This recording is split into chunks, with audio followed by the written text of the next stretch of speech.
Okay, class. This is the first screencast that I'll do. I think I'm going to do these for most of the lessons where I have a lecture component, just because it's very dense in information, and unfortunately, this is the way we have to do some of these classes, just because there is so much content that we have to get past or get through. Um, so this lesson is on the reforms of Alexander II. So that is the great grandfather, no, the grandfather of Nicholas II, the last Tsar, the one that we saw in the film. Um, so the reason I'm doing this is so that you guys can go back after class if there's anything you missed, in case you actually missed the class. We've got a few vet students who will be missing classes every now and then, so this ensures that they're not going to miss out on any content.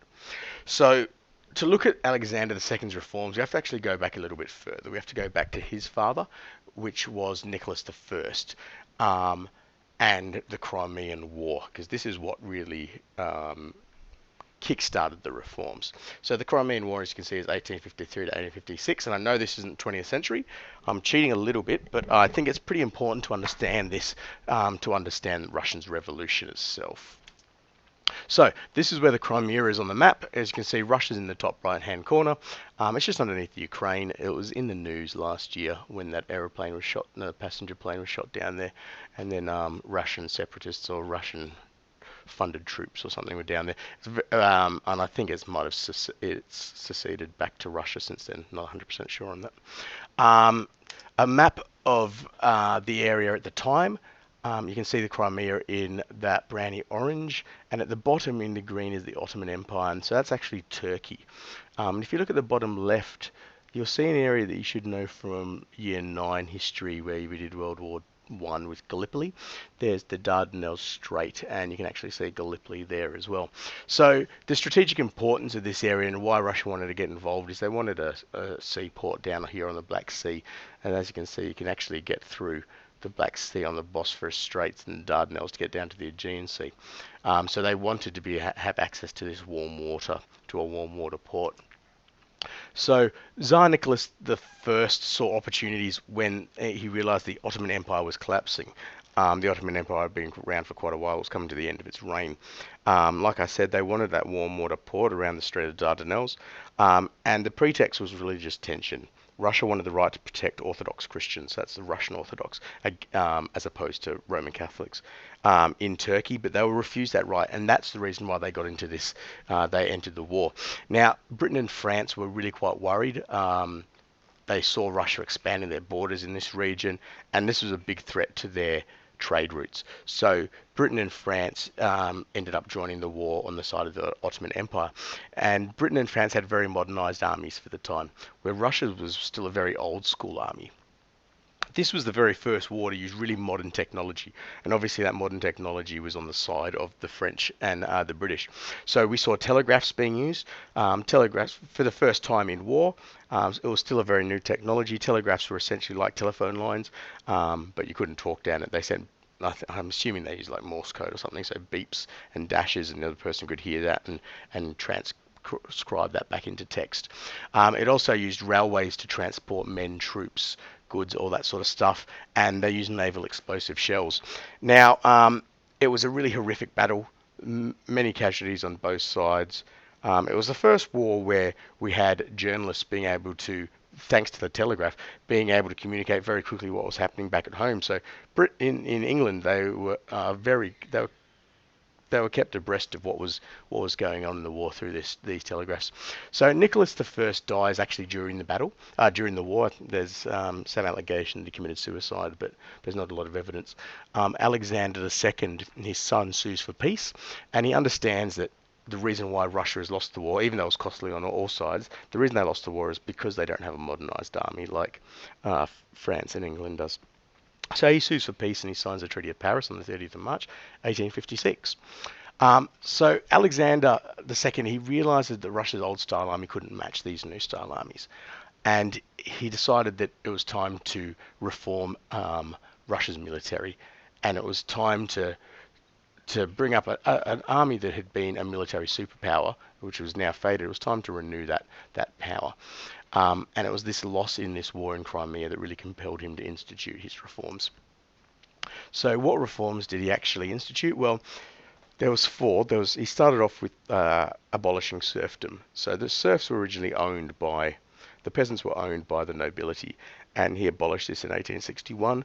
1864, he brought in judicial reform, so he reformed the penal code, the laws system, the courts themselves, all that sort of stuff, and he also reformed local governments.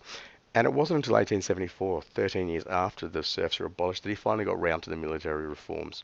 And you have to ask yourself, why is it that those were the primary goal? Why was it that he had to do all this other stuff first?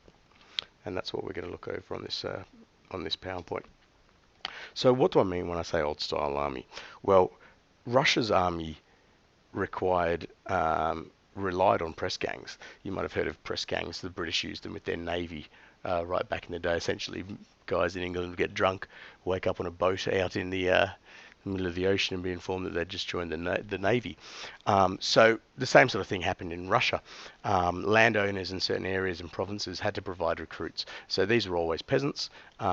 They'd just grab peasants and send them off. If there was any criminals, they'd send those off as well. So Russia's army was an absolute rabble, and it was held together with iron discipline, corporal punishment. They weren't afraid to kill people. They branded their soldiers as a form of punishment as well. The soldiers served for 25 years, but it was essentially for life. Not many people lasted 25 years in the Russian army. And I would have been surprised if they actually let anyone go after those 25 years anyways. But the really important thing to realise is that it was a standing army. And what this means is that the army was always ready to go. They had their couple of million men, and they clothed them, and they fed them, and they trained them every year. And the moment the war broke out, they had them right there, and they shipped them off. And this is an old style of army. It's not really around anymore.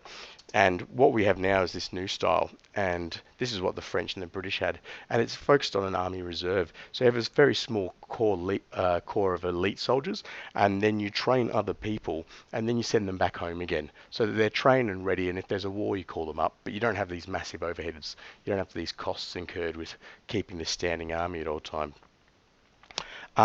So it's a great idea. Alexander really wanted to implement this new style of army, but when you looked at Russia, there were certain problems that were stopping him from doing this. First of all, the peasants were on the verge of rebellion. They had no rights. They were treated very, very poorly by the nobility, and he couldn't really train them how to kill people and then send them home.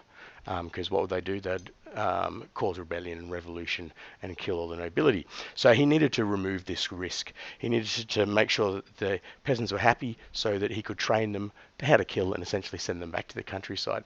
So the first thing he did was he created the emancipation of the serfs. This reform was he allowed them to be free. He is quoted as saying, "It is better to abolish serfdom from above than to wait for the serfs to begin to liberate themselves from below." So he was saying it's better that we do this now before they have an armed rebellion and do it for themselves. The way they did it, the government paid the landowners compensation, and then they recouped these costs from the peasants in annual redemption payments. I think that was 49 payments a year or something. The peasants didn't get a good deal. In the areas where the land was very poor, the price that they charged the peasants for the land was far too high, and this was to recoup the loss of income that the nobility were gonna get from losing the peasants who would do work for them, unpaid work and all that sort of stuff. Where the land was good, the parcels of land the peasants were sold were actually very small, and they were smaller parcels of land than the peasants were working when they were serfs. So the peasants were very unhappy, and look, these reforms, whilst good, they didn't really go far enough, and the serfs weren't really very happy at all with the situation. The judicial reforms that he brought in were quite widespread. It was mainly following the Western system. Judges were given a lifelong job. They were independent, so they weren't held responsible if the government wasn't happy with the decisions that they made, and they gave trial by jury. They also went further. They simplified the penal code, so the laws, and they employed people to enforce those minor laws and infractions that weren't really important, and so the government didn't have to deal with that sort of stuff. With local government reforms, they removed the landowners' control of the peasants, and they implemented these local governments called zemstva, and there was a zemstvo for each province, and it was made up. They had a board that kind of ran things, and it was made up of the landowners who obviously owned the province, and they'd sit on the board themselves. Then there'd be delegations from the wealthy townsmen, the less wealthy urban class, and peasants. And the peasants would nominate a big group, and then the landowners would choose which ones of those would sit on the board. So you can already tell that even these local councils were still stacked very heavily in favour of the nobility. Just the percentage makeup, you can see how incredibly stacked it was. 74% of these boards, the members were actual nobles, when if you actually look at the percentage of nobility in the population, it was only 1.3%. So incredibly over represented on these boards. But despite the nobles having all this power, it still gave the population the ability to have a say in small parts of their lives. Um, and the Zemstva had sweeping powers in relation to taxation, education, medical relief, food, and roads. So you see, these are the things that were just really important to them in their everyday life. Um, Later on, when Alexander II is assassinated, and we'll look at that, his son Alexander III severely restricts these powers, and he subordinates these local councils to the local governors, who have to consent, whose consent is needed for every decision that the Zemstva make. But despite this, during the 50 years that they were operational, they still solved a lot of problems in the local areas, were essentially a good thing for the Russian people.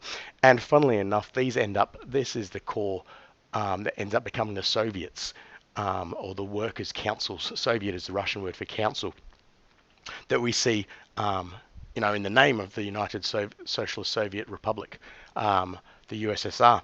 So one of the Tsars himself implemented, this system of councils that goes on to become so integral to the communist Russia that we'll be looking at during the Cold War. So he's put all these things in place purely just to get to his military reforms, and now you can understand why. He needed people to be happy so that he could have these very highly trained killers and peasants, warriors, and essentially send them back to their countryside. They also needed military reform. Also needed to be able to move quickly, so we needed railways.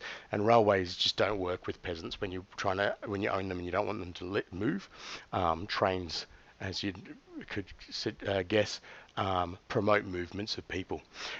So he finally achieved this. There was universal military conscription across all classes, whereas before it was just the peasants. So everyone would go in and learn how to become soldiers before they were allowed to go back to their country. There's many countries that still do this. Israel is one. They built strategic railways so they could move these soldiers and supplies and weapons very, very quickly.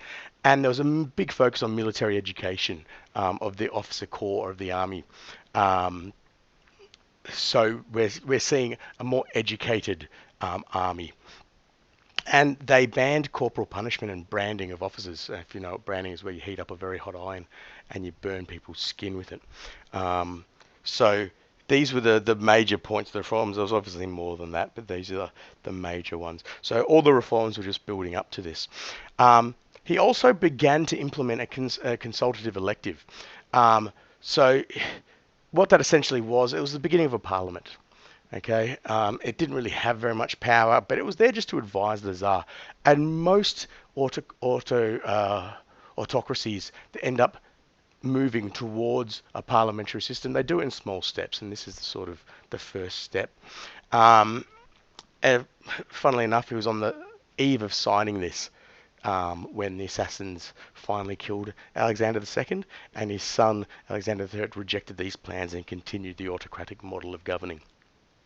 So as you saw before, Alexander III, he's not a reformer.